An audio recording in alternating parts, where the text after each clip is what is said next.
नाज़रीन ग्रामी, क्या आपने कभी सोचा था कि एक ही इंसान एक ही वक्त में कई जगह पर मौजूद हो सकता है? यकीनन आपने ऐसा फिल्मों में ही देखा होगा, लेकिन हकीकत यह है कि अब ऐसा मुमकिन हो चुका है।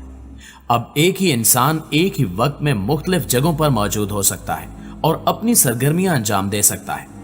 ये सब कैसे हुआ और इंसानियत को इससे क्या नुकसान पहुंच सकता है और किस तरह इंसानों में इसकी मनपसंद खूबियों को शामिल किया जा रहा है, ये सब हम आज की इसी वीडियो में जानने की कोशिश करेंगे। तो आइए चलकर मौजू का बाकायदा आगाज करते हैं। नाज़रीन ग्रामी, पहले तो आपको ये बताते चलें कि इस वक्त अगर हम पर कोई हुक्मरानी कर रहा है तो वो दजाल के चेले यहूदी हैं, जो पूरी दुनिया को अपना गुलाम बनाना चाहते हैं। इसके अलावा सियासी तौर पर यहूदी दुनिया के बहुत से ममालिक की हुकूमतों पर न सिर्फ असरअंदाज होते हैं बल्कि हुकूमतों को कंट्रोल भी करते हैं,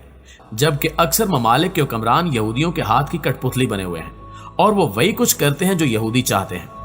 मीडिया के हवाले से भी बात आम है कि दुनिया के बेशतर मीडिया पर यहूदियों का कब्जा है और वही मीडिया को कंट्रोल करते हैं और आलमी सतह पर राय आमा का रुख किसी भी सिमत मोड़ने के लिए यहूदी मीडिया को इस्तेमाल करते हैं। इसके साथ साथ अगर हम जदीद टेक्नोलॉजीज की बात करें तो इसका सेहरा भी इन्हीं के सर पर सजता है, लेकिन अफसोसनाक तौर पर हमेशा ये अपनी टेक्नोलॉजी का इस्तेमाल बुरे कामों में ही करते हैं, जिसकी सबसे बड़ी मिसाल हार्प टेक्नोलॉजी है, जिसकी मदद से ये लोग जब चाहें कहीं भी सैलाब जैसी बड़ी आफत पैदा कर सकते हैं। लेकिन ये सिर्फ हार्प टेक्नोलॉजी पर ही नहीं रुके, बल्कि अब इनकी जानिब से एक ऐसी टेक्नोलॉजी भी बना ली गई है जिसकी मदद से ना सिर्फ एक ही इंसान जैसे इंसान पैदा किए जा सकते हैं बल्कि उनसे अपनी मर्जी के काम भी निकलवाए जा सकते हैं। दोस्तों, अगर आप सोशल मीडिया में दिलचस्पी रखते हैं तो आपने चंद ऐसी वीडियो जरूर देख रखी होंगी जिनमें एक जैसे दो मर्दों या एक जैसी दो औरतों को देखा होगा जो एक ही वक्त में मुख्तलिफ जगहों पर काम सरअंजाम दे रहे हैं। अब आपके ज़हन में यह सवाल जरूर आ रहा होगा कि आखिर इंसान की फोटो कापियां कैसे पैदा की जा सकती हैं। इस हवाले से आप जानते होंगे कि एक नए इंसान के दुनिया में आने का ज़ाहिरी प्रोसेस ये चला आ रहा है कि मर्द और औरत का आपस में जिनसी मिलाप होता है, जिसके नतीजे में उनके तख्लीकी जरसूमें आपस में जुड़कर एक नए इंसानी वजूद का ढांचा मुहैया करते हैं, जो बतदरीज नशोनुमा पाते हुए औरत के रहम में मुकम्मल इंसानी बच्चे की शक्ल इख्तियार करके अपने वक्त पर तौलीदी अमल के जरिए बाहर आ जाता है।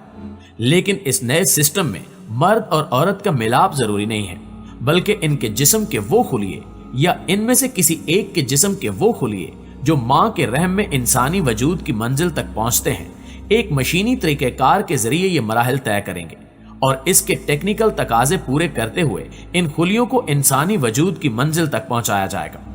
इस सूरत में वो नया वजूद में आने वाला इंसान उस इंसान की हूबहू कापी होगा जिसके जिस्म से खुलिये हासिल करके उन्हें उस प्रोसेस से गुजारा गया है। और इस तरीके से एक इंसान से दो चार नहीं बल्कि लाखों की तादाद में उसकी फोटो कापियां तैयार की जा सकती हैं, जो हर एतबार से उस जैसी होंगी। इस अमल का तजुर्बा नबातात और हैवानात में कामयाबी के साथ किया जा चुका है, बल्कि चंद वीडियोस के मंजरेआम पर आने के बाद बाज़ साइंसदानों ने इंसानों में भी इसी तजुर्बे की कामयाबी का दावा कर दिया है और साबिका तजुर्बात की रोशनी में इनके इस दावे को कबूल करने में कोई रुकावट नजर नहीं आती। प्यारे साथियों, इस सिलसिले में पहला सवाल जहन में ये उभरता है कि क्या ये तख्लीक का अमल है?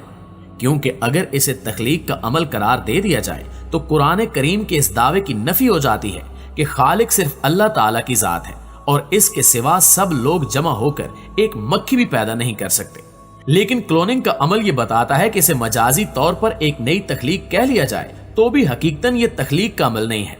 इसलिए कि वो तख्लीक जिसकी निस्बत हम अल्लाह ताला की तरफ करते हैं वो किसी साबका नमूने और मटेरियल के बगैर एक नई इजाद करने यानी अदम से वजूद में लाने का अमल है और वो अल्लाह ताला ही के इख्तियार में है।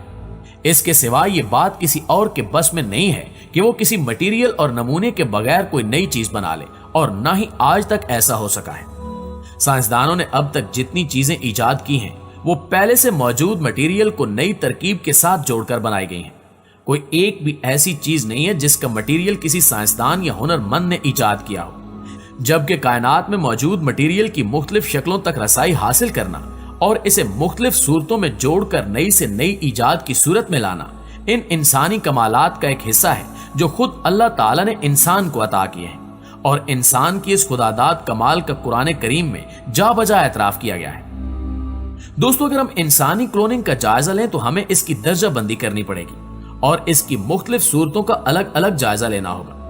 مثلاً اگر یہ کلوننگ صرف انسانی جسم کے اعضاء تک محدود ہے اور اس کے ذریعے معذور افراد کے لیے مطلوبہ جسمانی اعضاء تیار کیے جاتے ہیں تو یقیناً یہ بہت اچھا عمل ہے، جس سے سرجری کے شعبے میں انسانی سوسائٹی کو بہت فائدہ ہوگا اور بے شمار معذور افراد ان اعضاء سے فائدہ اٹھا کر ایک مکمل انسان کی زندگی بسر کر سکیں گے، اور ہمارے خیال میں شریعت اس میں کوئی رکاوٹ نہیں ڈالتی، اور علاج کے نقطہ نظر سے انسانی جسم کے اعضاء کی تیاری کے لیے کلوننگ کے عمل کو قبول کیا جا سکتا ہے۔ اس سے آگے بڑھ کر اگر ایک بانجھ جوڑے کے لیے اولاد پیدا کرنے کا مسئلہ ہے تو بھی اس شرط کے ساتھ یہ عمل قابل قبول ہوگا کہ معاملہ باقاعدہ میاں اور بیوی کے درمیان محدود رہے، اور میاں بیوی کے تولیدی جرثوموں کے ملاپ میں اگر کوئی رکاوٹ ہے تو اسے سائنسی اور تکنیکی طور پر کلوننگ کے عمل کے ذریعے دور کر دیا جائے، لیکن درمیان میں کسی اور عورت کا رحم یا کسی اور مرد کا مادہ استعمال نہ ہو، کیونکہ اگر کسی غیر مرد کا مادہ منویہ کسی عورت کے رحم میں جائے گا تو زنا کی صورتوں میں شمار ہوگا۔ اس کے ساتھ ساتھ انسانی کلوننگ کا یہ عمل ہمیں اس سے کہیں زیادہ خاندانی انارکی سے دوچار کر سکتا ہے۔ اولاد کے لیے مرد اور عورت کا ملاپ ایک فطری یا روایتی طریقہ چلا آ رہا ہے، لیکن اسلام اس کی تمام ممکنہ صورتوں کو قبول نہیں کرتا۔ بخاری شریف کی روایت کے مطابق جاہلیت کے دور میں میاں بیوی باہمی رضامندی سے یہ صورت بھی اختیار کرتے تھے کہ بیوی کو کسی خاندان میں صرف اس لیے بھیج دیا جاتا تھا کہ وہ وہاں کے کسی مرد سے حاملہ ہو اور ان کے خیال میں ایک اعلیٰ نسل کا بچہ ان کے ہاں پیدا ہو جائے۔ یا ہندوؤں میں نیوگ کا طریقہ ہے کہ بے اولاد میاں بیوی باہمی رضامندی سے کسی تیسرے مرد کو درمیان میں لاتے ہیں، جس سے ملاپ کر کے وہ عورت حاملہ ہوتی ہے اور دونوں میاں بیوی خوش ہوتے ہیں کہ انہوں نے اس طریقے سے اولاد حاصل کر لی ہے۔ لیکن اسلام نے ان دونوں طریقوں کی نفی کی ہے اور انہیں زنا قرار دیا ہے۔ اسلامی شریعت میں سب سے زیادہ سخت اور سنگین سزا زنا کے جرم میں مقرر کی گئی ہے،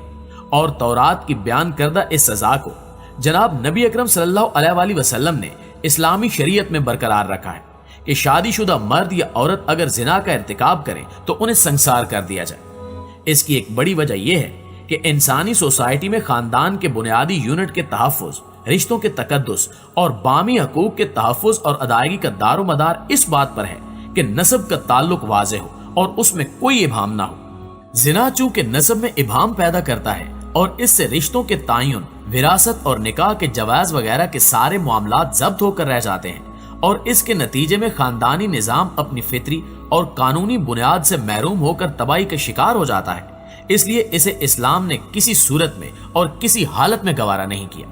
دعا ہے کہ اللہ تعالی ہم سب کو دین اسلام کو سمجھنے اور اس پر عمل کرنے کی توفیق عطا فرمائے۔ آمین ثم آمین۔